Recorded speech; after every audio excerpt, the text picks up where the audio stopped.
আজকে আমি বানাবো ভীষণই সুস্বাদু নরম তুলতুলে জালিদার সুজির রুটি। সকালের ব্রেকফাস্টে একটু অন্যরকম কিছু খেতে ইচ্ছা করলে তোমরা কিন্তু অবশ্যই এই রুটিটা বানিয়ে নিতে পারো। নমস্কার বন্ধুরা, welcome to my channel cookies world.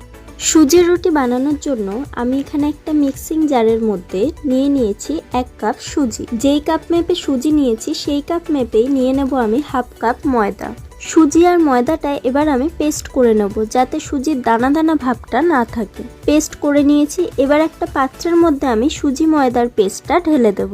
এবার এর মধ্যে দেব হাফ চা চামচ বেকিং পাউডার আর স্বাদ মতো নুন। শুকনো উপকরণগুলো একটু মিশিয়ে নিয়ে এবার এর মধ্যে দিয়ে দেব 2 কাপ উষ্ণ গরম জল। এবার মিশ্রণটা খুব ভালো করে জলের সঙ্গে মিশিয়ে নেব। দেখো পুরো জলটা টেনে নিয়েছে, সেই জন্য আমি আরো 1 কাপ জল দিয়ে ভালো করে মিশিয়ে নেব। একদম স্মুথ করে এটা গুলে নিতে হবে যাতে এর মধ্যে কোনো লাম্পস না থাকে।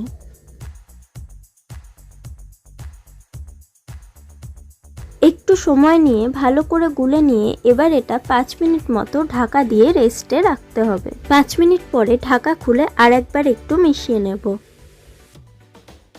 মিশ্রণটা রেডি হয়ে গেছে। এবার একটা প্যান বসিয়ে তার মধ্যে সাদা তেল ব্রাশ করে দেব। প্যানটা গরম করে নিয়ে লো ফ্লেমে রেখেই এবার এর মধ্যে ব্যাটারটা আমি দিয়ে দেব।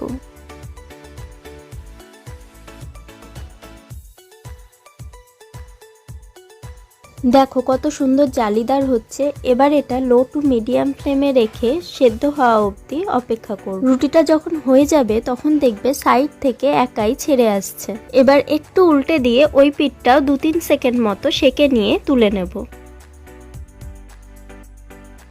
সবগুলো রুটি আমি তৈরি করে নিয়েছি। দেখো এগুলো কত সুন্দর রুটিগুলো হয়েছে। এগুলো কিন্তু একদম নরম তুলতুলে জালিদার। দেখো আমি একটা ছোট রুটিও বানিয়ে নিয়েছি। এটা এতটাই নরম আর খেতে সুন্দর হয় যে বাচ্চা থেকে বড় সকলেই কিন্তু ভীষণ পছন্দ করবে। তাই তোমরাও একবার বাড়িতে অবশ্যই ট্রাই করো।